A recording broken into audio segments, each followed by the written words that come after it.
Okay, hello y'all. Sorry that I wasn't able to make it to studio. I'm gonna make you a video today about the unit step function and how to take the Laplace transform of it and to rewrite functions using it. So this is, all right, so let me go ahead and get started. So when do we use the unit step function, right? We use it when we have a piecewise function involved in a Laplace problem. So I think on your exam, you'll either have to take the Laplace transform of a piecewise function, or you'll have to take the inverse Laplace transform of something that will give you a unit step function on the output. I don't think you're going to be, I don't think they're going to ask you to solve a second order equation that has a piecewise function, but if you're able to do both the forwards and backwards direction, you should be able to do that anyway, but I don't think it'll come up on your exam. So let me go ahead and explain the first part, which is given a piecewise function, how do we rewrite it using the unit step function, right? So how this will work is they're going to say, here's a function f of t, right? And then they're going to give you some values in the brackets. So maybe let's say it's 0 when t is less than 1, and then t plus 5 when t is greater than 1 and less than 2. And then at the end here, we're going to say it's equal to t squared when t is greater than 2 and forever, right? Okay. And you'll notice there's some inconsistency with these like less than and equal to's, greater than equal to's. Basically, don't pay it any mind. It'll work the same no matter what. So this is our strategy, right? So the unit step function is kind of the canonical piecewise function. So it's like actual definition is u of t. It's equal to 0 when t is less than 0. And it's equal to 1 when t is greater than or equal to 1, or to 0. So the unit step function is just a light switch, right? It turns on at a certain time. Okay, so because this is like the most basic piecewise function, we can use this and multiply it by other functions to get any kind of piecewise function we want, right? It's like the building block we're going to use to represent f of t.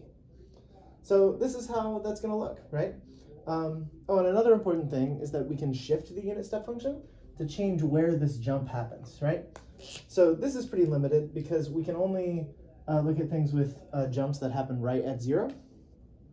But the way we fix that is we can just shift it by any amount. So I could say u of t minus a.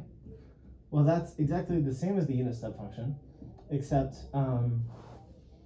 it turns on at t equals a. So here we just changed where the jump happens from 0 to a. So, okay, with this in mind, let me go ahead and erase what we have so far.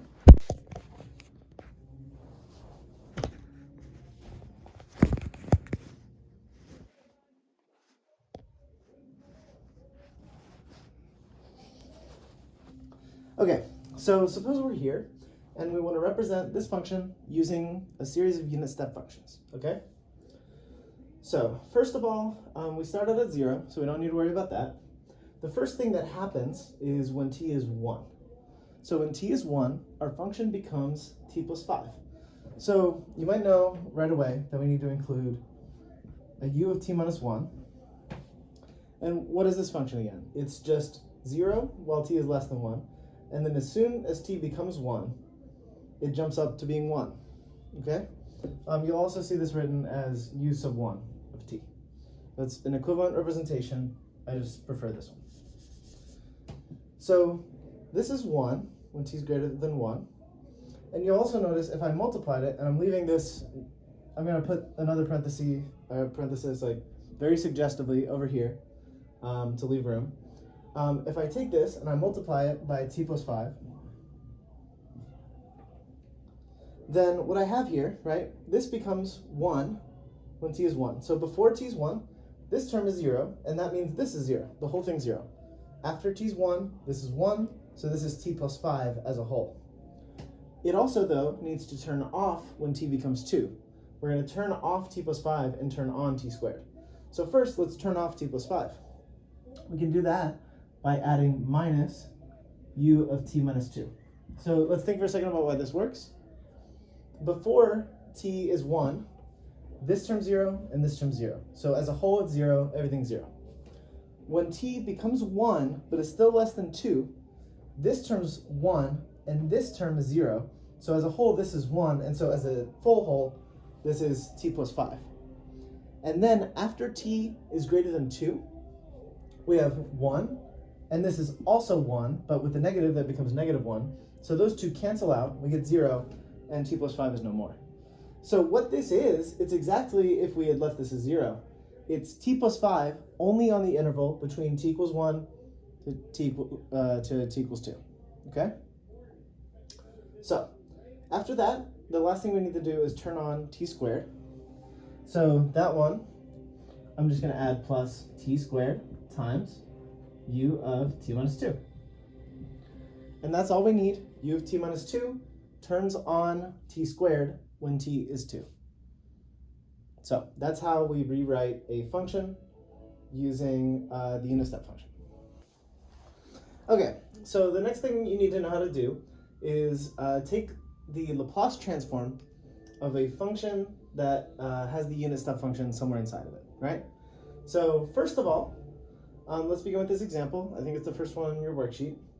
So this is a function that's 0 when t is less than 9, and then it's t minus 9 to the 5 when t is greater than or equal to 9. So the first question, how do we turn it into a representation using the unit step function? Same function, f of t. This is the function we want to turn on, t minus 9 to the 5.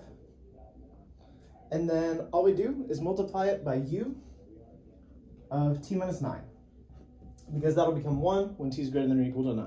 So this one's much simpler than the one we did before.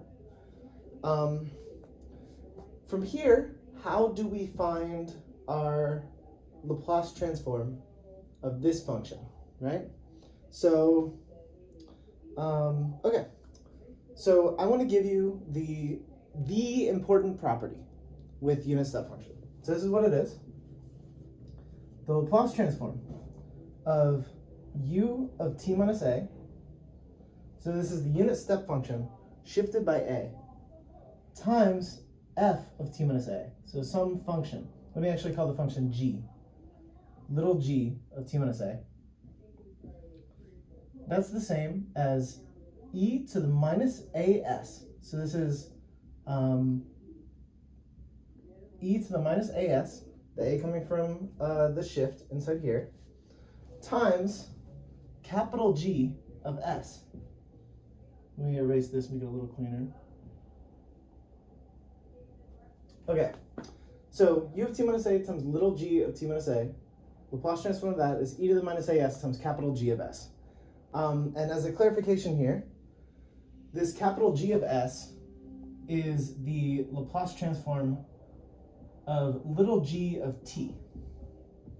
So this is critically this little g, but of t instead of t minus a. So the thing that makes taking Laplace when there's a unit step involved complicated is this shift part, this t minus a. That's the critical part that makes this whole thing work. And I'm going to show you what I think is the easiest way to think about it, okay? This function is pretty clean, and so we'll look at a less clean one later to make sure you understand. But this is my recommendation for how to go about it, right? So I want the Laplace of little f of t. So I write down Laplace of this thing. And so the reason this is the first example is because it's the most obvious one, right? We see t minus 9 here, we see t minus 9 here. You have like a clear visual hint about where the t minus a is going to come into play, right? So right here, what's u of t minus a? It's u t minus 9. So I know over here, on the right side, I'm going to have this e to the minus 9s. I know that immediately, right, from the formula. But I can't just go ahead and take the Laplace transform. Like this term, it's not the Laplace transform of the unit step function. It's part of the whole unit step function of this side going to this side. The whole Laplace transform. So, t minus 9 to the 5, right? We don't want to take the Laplace transform of that.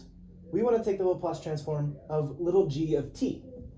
So I know that my little g of t minus a, or my g of t minus 9, because 9 is a here, that's what t minus 9 is. So then my question to you is, what is little g of t? Because that's what we need to take the Laplace transform of. So in this one, I think it's fairly clear, because you have minus 9 on both sides, that you should get t to the 5. Okay? But the reason, right, you can think of it as the input to this function is t minus 9. So we want to go see everywhere there's a t minus 9 and replace it with a t. And that's how we get this new function. You can think of it as, I mean, t is nothing but 9 added to t minus 9, right?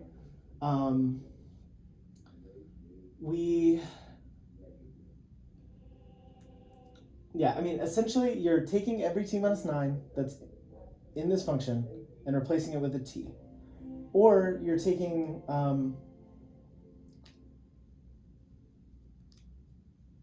equivalent, like we could have another function, if this had just been t to the 5 on this side, then we would want to have t plus 9 to the 5 down here, because we'd then be replacing a t minus 9, like we're kind of adding 9 to that input, okay?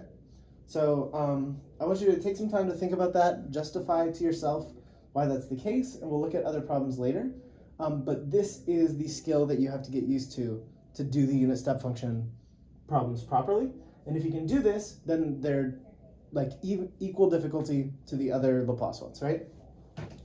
Once I'm here, I have everything I need to go to the right side of the equation. I just need to take the normal Laplace transform of little g of t, which is t to the 5. This one's in your table as t to the n. Laplace transform of t to the 5 is 5 factorial, n factorial, over s to the n plus 1, which is here 6. So this would be your final answer if you're asked for Laplace of this piecewise function. To get there, if you want some steps, right? This one's kind of implicit, but write in terms of u.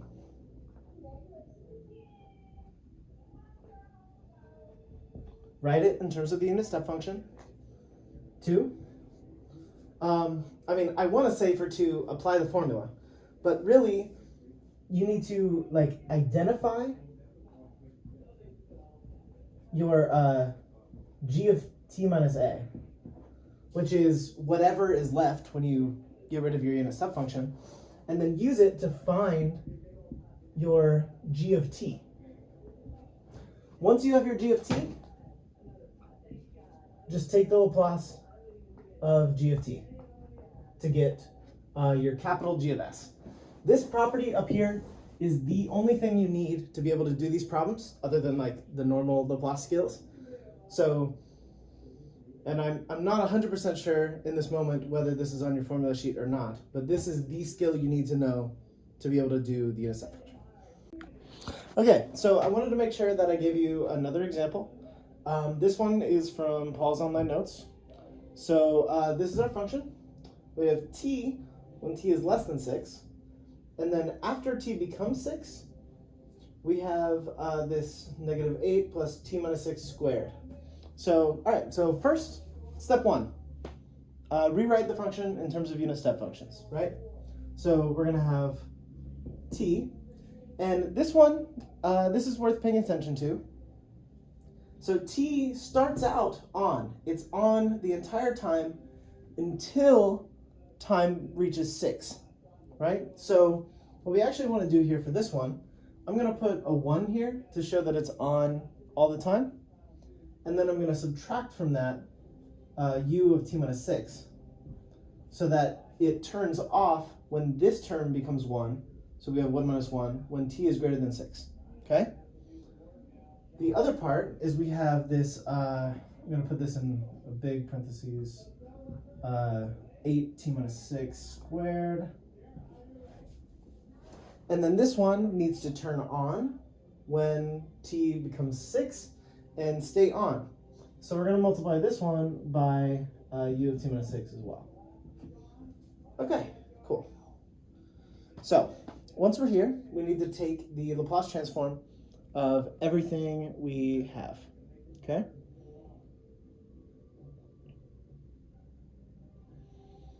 All right.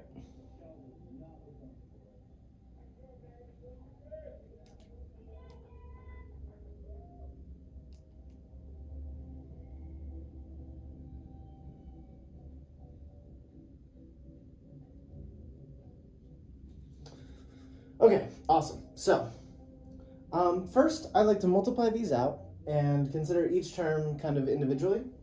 So what we have here, we have a t minus t u of t minus 6 minus 8u of t minus 6 plus t minus 6 squared u of t minus 6. And then we can take the Laplace transform of each of these terms separately. So t, you already know how to do. T is 1 over s squared. That one didn't have the unit step function, so it's fine. Let's look at this one. We have minus t times u of t minus 6. So first thing, right? We know we're going to have an e to the minus 6s because this is a unit step function occurring at 6, right? And I'm going to go ahead and take the negative here and put it down here as well. But you can't fall into the trap. We can't take the Laplace transform of just t on its own. We need to take the Laplace transform of little g of t, right? T isn't little g of t.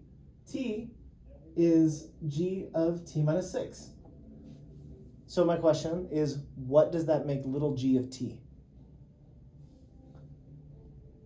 If g of t minus 6 gives us t, then g of t gives us t plus 6. Okay, this is less obvious than the first example, but if you, I trust that you can think about this and try to convince yourself that that might be true. One way of looking at it is saying, okay, if g of t minus 6 gives me t, that's the same as giving me t minus 6 plus 6, and then I can just take every t minus 6 and replace it with a t. So then g of t leaves me with t plus 6, okay? So t plus 6 is actually what I want to take the Laplace transform of to get my final answer. Laplace transform of t plus 6 is 1 over s squared, again, plus 6 over s. And so we're going to go into this pattern. We're going to do this repeatedly.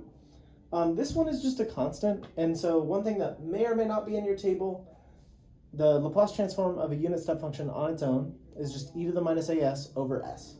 And you can still apply this formula for when it's on its own with a constant like this, but if you try to do like g of t minus 6 is negative 8, then you'll just get g of t is still negative 8, because a constant, no matter what the input is still a constant.